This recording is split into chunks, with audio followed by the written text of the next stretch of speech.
Mbak Tina Talisa. Mbak Tina, bagaimana kabarnya nih? Alhamdulillah, harus tetap semangat dan optimistis. Luar biasa. Ini aktivitas yang tergolong baru ya, Mbak?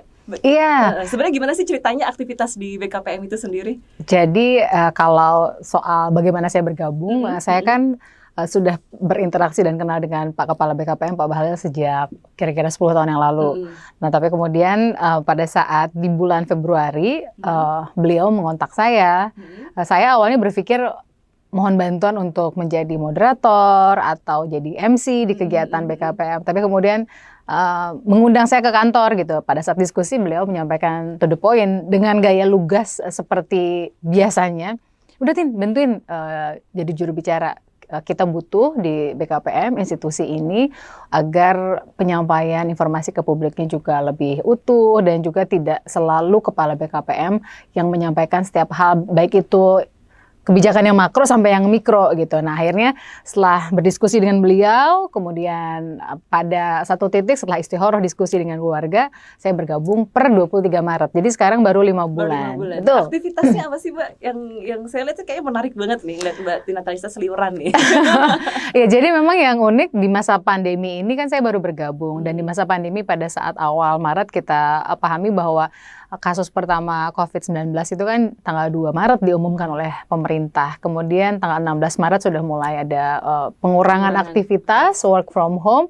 Nah, terbalik kami di BKPM untuk level eselon 1, eselon 2 dan juga para komite penanaman modal termasuk saya di dalamnya, malah kami masuk kerja work from setiap office.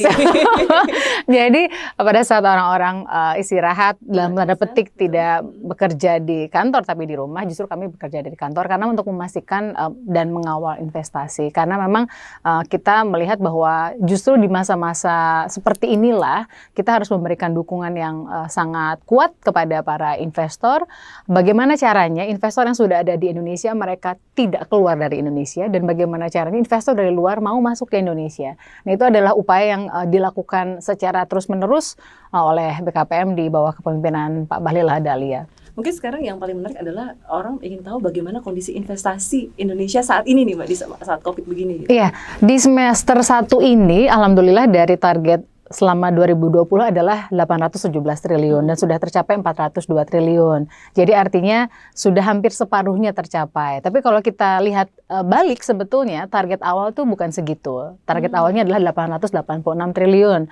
Tapi setelah ada kondisi pandemi maka tentu ada revisi. Kenapa kita melakukan revisi? Karena negara-negara asal untuk PMA atau penanaman modal asing itu berasal dari negara-negara yang juga di negaranya mengalami pandemi COVID-19. Sehingga mereka juga memilih untuk memutuskan kebijakan berusahanya juga ada yang menahan dulu atau mereka menata dulu di negaranya masing-masing. Sehingga memang ada yang menunda. Dan sejauh ini alhamdulillah tidak ada satupun investor asing yang membatalkan rencana investasinya. Yang ada adalah rescheduling, yang ada adalah mereka menunda, mengatur ulang jadwalnya. Tapi justru tidak ada rencana membatalkan, atau alhamdulillah yang di Indonesia pun tidak ada yang kemudian keluar dari Indonesia. Nah, dari sisi pencapaian sebetulnya yang kita ingin potret juga bukan hanya sekadar pencapaian realisasi investasinya yang tadi saya sampaikan 402 triliun atau sudah hampir 50%, tapi juga komposisi antara PMA PMDN, antara penanaman modal dalam negeri dan juga PMA-nya penanaman modal asing. Nah, yang menarik di triwulan 1 dan 2, waktu triwulan 1 PMDN yang lebih juara, karena biasanya PMA yang lebih juara, Mbak. Tapi kemudian dalam kondisi pandemi ini, kita bersyukur bahwa pada saat foreign direct investment atau investasi asing langsungnya berkurang, ternyata PMDN bisa menopang. Iya, menopang. Jadi kita bersyukur sekali kalau kita lihat dari temuan atau riset lembaga-lembaga internasional seperti World Economic Forum menyatakan bahwa FDI itu akan turun 30-40% di setiap negara. Tapi di Indonesia tidak sedalam itu terkoreksinya. Tetapi memang kita bersyukur sekali lagi PMDN betul-betul menopang. Di triwulan 1 dan 2 dan akhirnya akumulatif di semester 1 ini PMDN itu lebih juara sekitar 51% dibandingkan dengan PMA-nya. Dan dari sisi Jawa luar Jawa ini kan yang ingin kita juga fokuskan bahwa investasi itu harus investasi yang inklusif dan berkualitas. Jadi jangan Jawa sentris. Kita tidak boleh, betul, kita tidak boleh kemudian membuat investasi itu ada jarak kesenjangan antara Jawa luar Jawa. Nah, kami melihat di BKPM bahwa apa yang dilakukan oleh Pak Jokowi kala di 5 tahun yang lalu dengan infrastruktur yang digerakkan di Indonesia Timur itu mendukung investasi. Karena investor akan sulit juga masuk kalau infrastrukturnya Tidak siap. betul. Dan itu terbukti di semester 1 ini investasi di Jawa dan luar Jawa hampir seimbang. Jadi antara 51,9 dan 48,1% untuk yang luar Jawa. Artinya kita bersyukur bahwa oh ternyata infrastruktur yang dibangun 5 tahun ke belakang ada dampaknya sekarang gitu. Jadi memang kita nggak bisa melihat infrastruktur itu hasilnya itu Jangka pendek. iya betul, jangka Pragmatis ya. menengah dan panjang memang infrastruktur itu.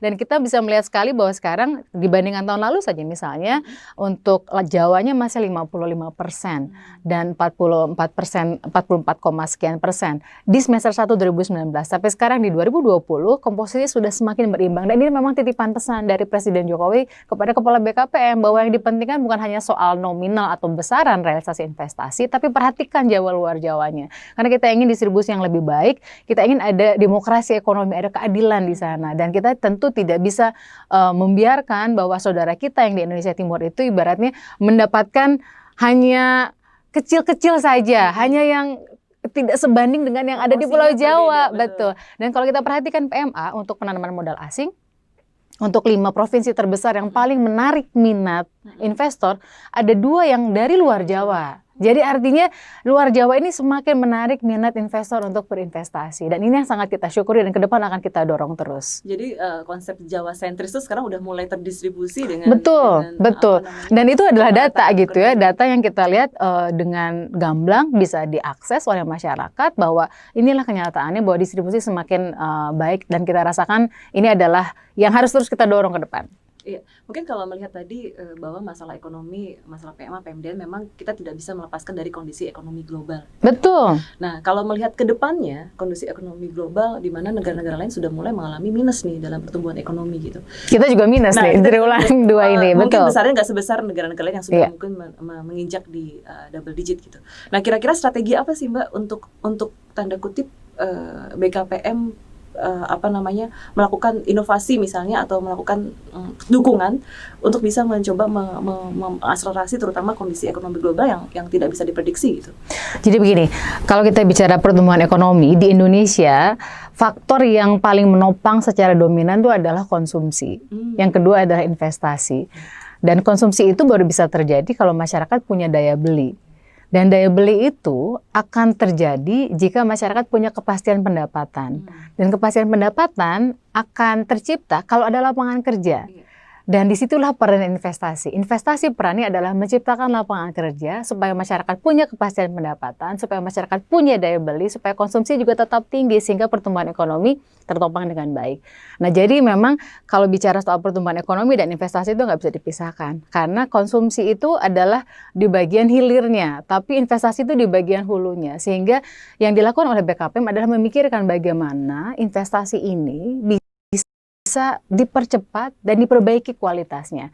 Kenapa kita peduli sekali? Karena tidak mungkin angkatan kerja yang ada ini diserap oleh negara. Kita kan tidak bisa mengandalkan semuanya jadi PNS, semuanya nggak bisa, tidak bisa sama sekali. Apalagi jika ada moratorium misalnya. Sekarang nih kita sudah karena kondisi pandemi 7 juta terkena PHK. Yang butuh lapangan pekerjaan juga sudah ada 7 juta. Setiap tahun angkatan kerja kita bertambah 2,5 juta per tahun. Sehingga sekarang saja ada sekitar 16 juta orang yang butuh lapangan kerja. Siapa yang bisa menampung? Negara lewat penerimaan PNS tidak bisa. Yang bisa adalah lewat investasi. Investasi itu dan jangan bayangkan investasi hanya investasi asing. Saya selalu menyampaikan dan menegaskan bahwa kalau kita mendengar kata investasi apa yang terbayang? Rata-rata itu terbayangnya asing. Yang kedua besar, padahal tidak. Investasi itu seperti tadi saya jelaskan bahwa dalam kondisi pandemi sekarang justru yang menopang itu PMDN, yang lebih dominan PMDN, meskipun PMA tetap berkontribusi sangat positif juga. Dan jangan lupa investasi itu, kalau Pak Kepala suka bilang begini, 10 juta itu juga investasi. Jadi teman-teman UMKM adalah investor. Jadi jangan bayangkan investor itu yang besar-besar, industrinya itu yang besar, karyawannya di atas 500, enggak.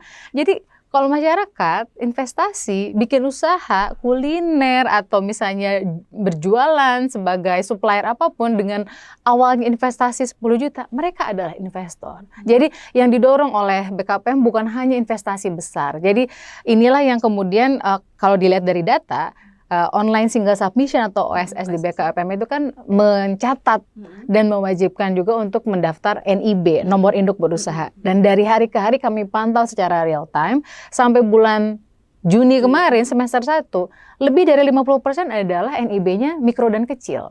Dari Jadi UMKM juga betul, jadi artinya Indonesia ini luar biasa kekuatan UMKM-nya. Indonesia itu punya daya tahan yang luar biasa dan itu yang harus kita dukung. Dan salah satu instrumen untuk mendukung yang sangat kuat adalah RUU Cipta Lapangan Kerja. Karena di dalamnya adalah ada juga bagian klaster yang mendukung untuk UMKM yang selama ini belum didukung. Contohnya apa, Mbak?